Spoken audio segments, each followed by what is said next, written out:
Communist party का 100वां स्थापना समारोह के अध्यक्ष मंडल और इस स्थापना समारोह के हमारे मुख्य अतिथि माननीय सांसद पूर्व सांसद श्री भुवनेश्वर प्रसाद मेहता जी और इस समारोह में उपस्थित तमाम हमारे जिले से प्रखंड से आए हुए तमाम कॉमरेड साथियों, सभी को इस 100वीं वर्षगांठ में मेरा लाल सलाम है साथियों। क्रांतिकारी लाल सलाम साथियों।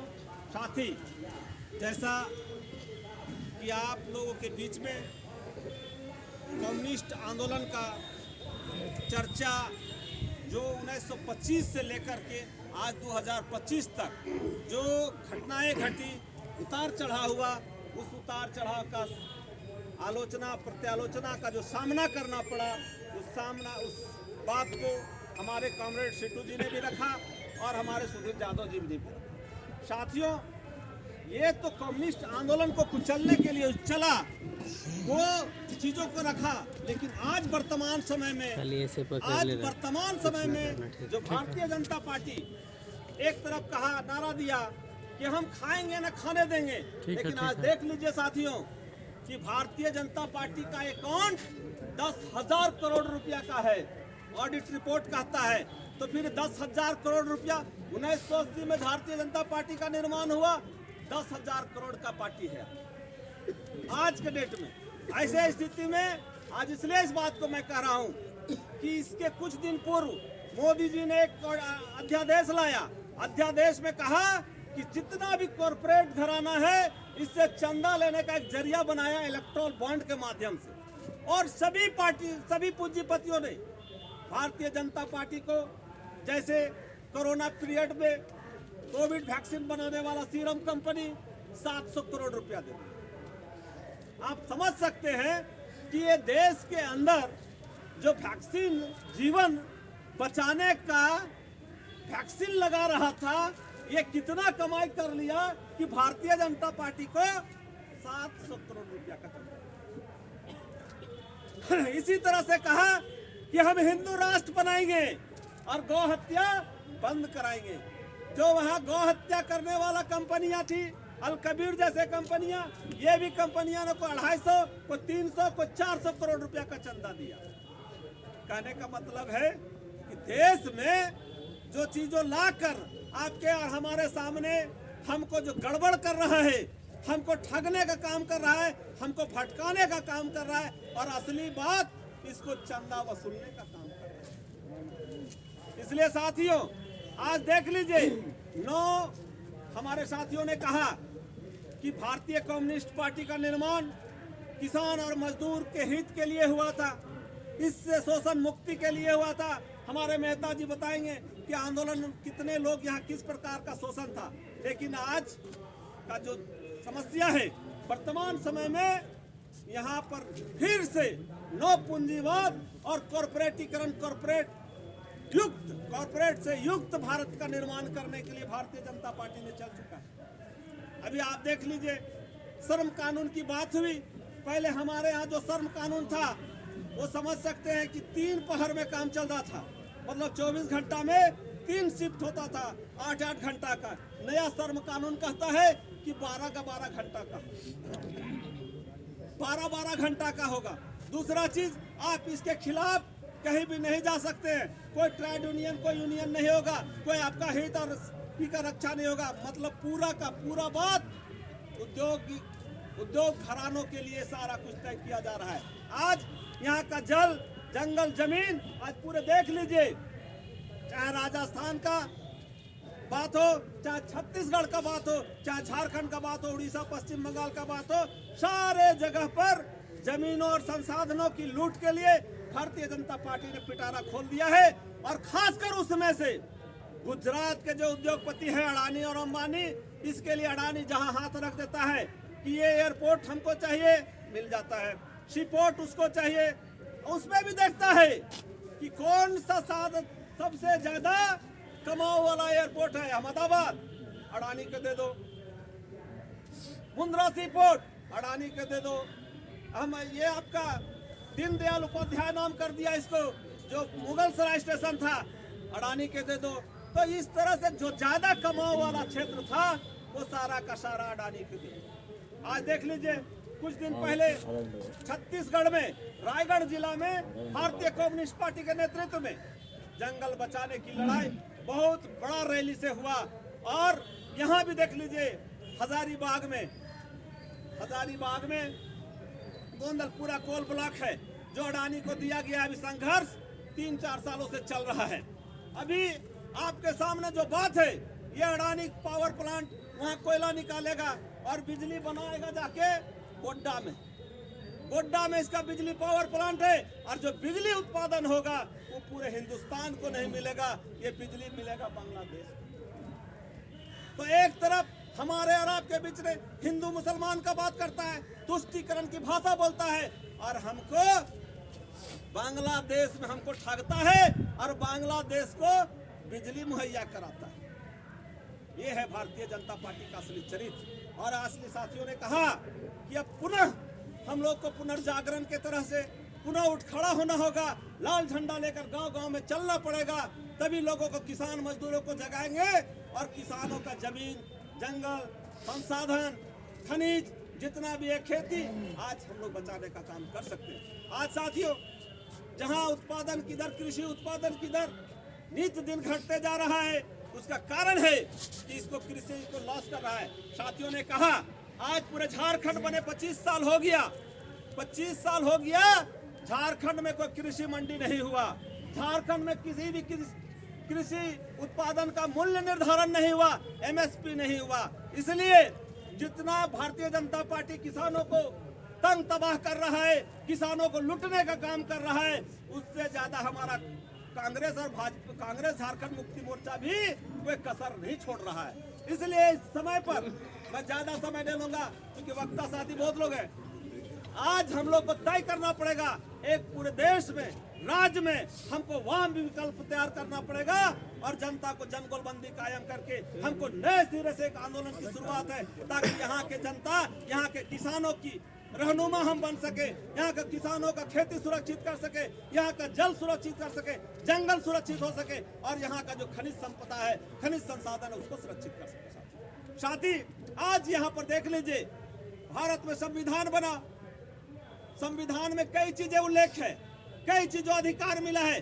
जैसे 39B ने कहा कि जो भी प्राकृतिक संसाधन है वो ग्राम कम्युनिटी के लिए है, ग्राम समुदाय के लिए है, लेकिन ऐसा नहीं हो रहा। यहाँ पैसा कानून बहुत पहले बना था, लेकिन हेमंत जी का सरकार ने इसलिए इसको लागू नहीं कर रहा था, अभी लाया है कैबिनेट में कि बालू पर, हाँ, बालू, मिट्टी गिट्टी और जो भी संसाधन है उसका स्वामित्व तो ग्राम सभा के हाथ में नहीं जाए, इसलिए इसका दोहन कैसे हो सकता है।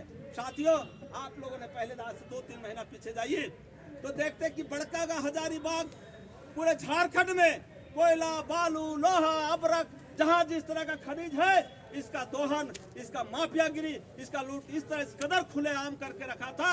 और ये जो डीजीपी था अनुराग गुप्ता, हजारों लाखों करोड़ अरबों रुपया का मालिक बन गया, रिजाइन कर दिया। तो ये सरकार इस तरह का भ्रष्टाचार पर अंकुश नहीं लगाया। आज अगर कहता है कि ग्राम सभा को दे दो ये खनिज संसाधन, पैसा कानून यही कहता है कि ग्राम सभा इसका मालिक होगा, लेकिन ऐसा करने में बहुत प्रेशर और दबाव के बाद ये बात को सोच के ला रहा है। इसलिए साथियों, हमारी ताकत और भी बढ़नी चाहिए ताकि हम इन सरकार को झुका सके, इनको हरा सके और हम अपने वाम जनवादी एकता को कायम करते हुए हम लोग आगे बढ़ सके। इसी के साथ मैं अपनी बात को समाप्त करता हूँ। इनकलाब जिंदाबाद। साथियों, सभी साथी के लिए भोजन की भी व्यवस्था है, साथी भोजन करके जाएंगे और आप लोग का होगा तो जैसा सबका आप सहमति होगा तो लड्डू बंटवा सकते हैं। ठीक है, तो मैं अपनी बात को यही समाप्त करते हैं।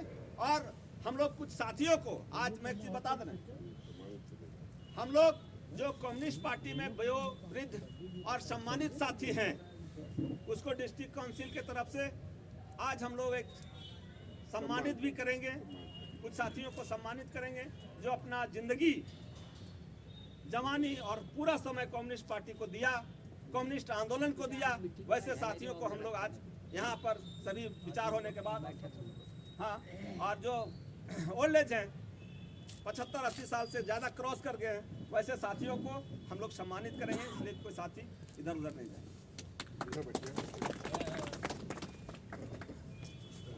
साथियों, हमारे जिला सेक्रेटरी की बात आपने सुनी और आने वाले दिनों में आंदोलन हम लोग को करना है। एक खास बात जो छूट जा रही थी वह कि कांग्रेस की सरकार ने मनरेगा लागू किया था, जिससे 100-150 दिन का कॉमन मिनिमम प्रोग्राम, जिसमें सीपीआई सीपीएम ये सभी लोग थे। ये कम्युनिस्टों के दबाव से ही हुआ था मनरेगा। हाँ, तो लागू किया था वो शासन में। और 1900 जो इंदिरा गांधी की थी बैंकों का नेशनलाइजेशन, वो भी कम्युनिस्टों का दबाव था। कोयला का जो निजीकरण हुआ को खत्म किया गया, उसका राष्ट्रीयकरण किया गया, वो समय भी भारतीय कम्युनिस्ट पार्टी के दबाव के कारण हुआ। मजदूरों और किसानों के पक्ष में जितने भी कानून बने ये कम्युनिस्टों के दबाव में हुआ। इस बार बीजेपी ने क्या किया, मनरेगा को चेंज कर दिया, राम के नाम पर कर दिया। जो फांसीवादी ताकत है, ये लोग हिंदू मुस्लिम नफरत फैलाते हैं।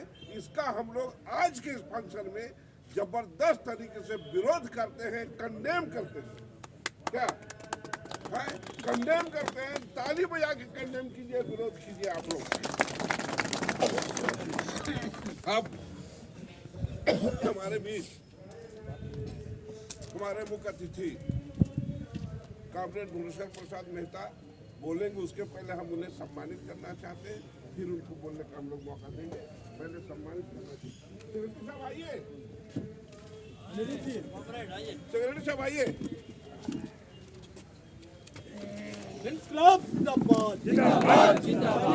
फोटो लीजिए भैया।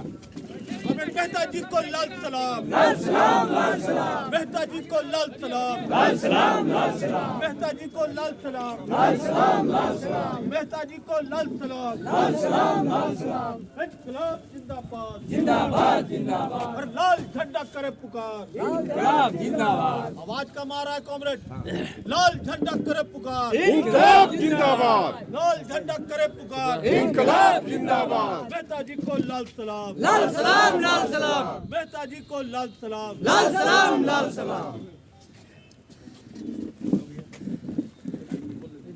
अब हमारे बीच अपनी बातों को रखें।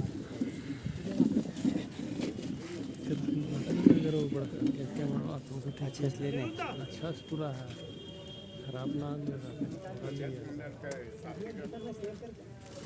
थोड़ा सा शांत हो जाइए।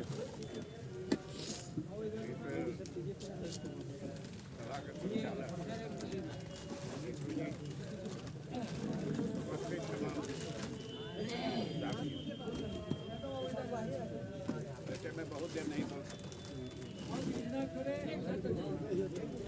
बैठिए, बोलिए, बैठिए। बैठ के बोलिए।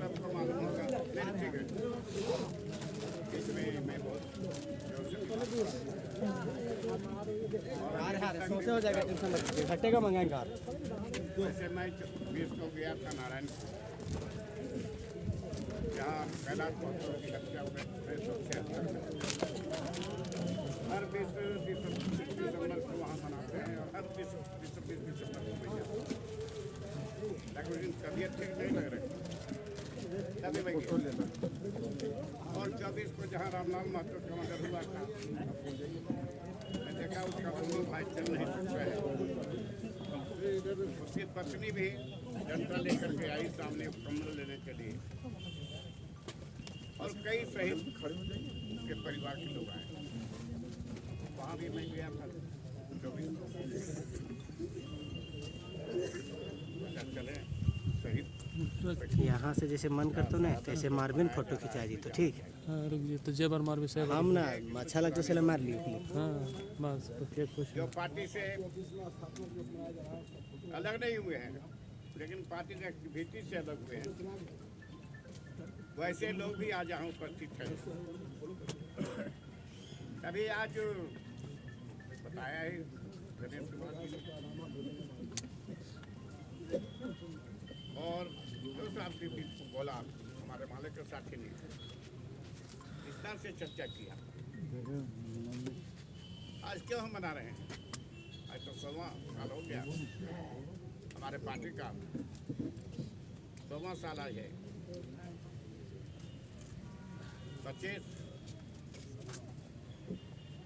26 दिसंबर को 1925 को ही पार्टी का गठन हुआ था, जिसकी चर्चा किया है, मैं उस पर नहीं जाना चाहता। और गठन होने के बाद अंग्रेजी हुकूमत थी हमारे यहाँ, जिसके चर्चा 1929 में जो षड्यंत्र की चर्चा किया, तो अपने डांगे वगैरह सब जेल में थे। और उस समय ठीक, अब उठ ले। महात्मा गांधी